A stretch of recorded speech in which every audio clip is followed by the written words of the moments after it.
What is up, everyone? Welcome back to a brand new video on Home of the Bizarre.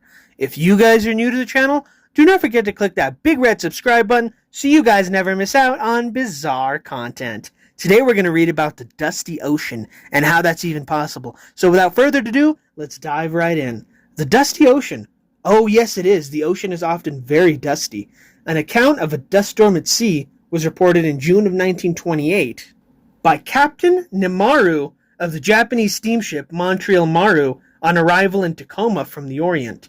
Captain Nemaru stated that 2 buckets full of dust were swept from the decks on several mornings in succession, and the dust powdered the passengers, decks, and lifeboat coverings.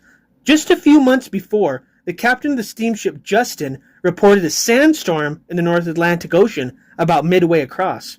Recently, the crew of the Jayden, a Roosevelt line steamer, came into Calcutta with stories of a dust storm in the Red Sea.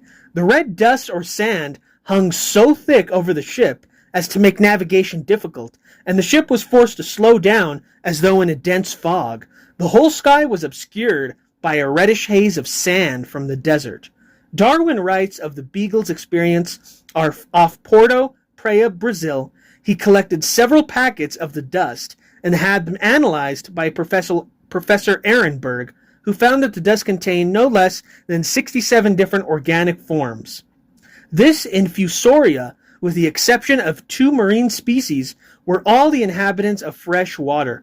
Darwin arrived at the conclusion that this dust had been raised high in the air and blown over from Africa. So, what do you guys think? Leave a comment down below. Tell me what you guys think of that. That the ocean can actually be dusty, but not the ocean itself, as it says here that Darwin arrived at the conclusion that this dust had been raised high in the air and blown over from Africa. So that totally makes sense. I mean, you guys familiar with the water cycle, how, it goes through the stages of condensation, evaporation, and, it rains down, the whole water cycle process. So it probably has something to do with the clouds, that, this dust is getting trapped somehow in the clouds and just kind of being swept over the ocean. It's really, really weird. That's not, I've never been on a cruise before, but that's the last thing that I would expect was to be, showered by dust if I'm in the middle of the ocean. But now I do.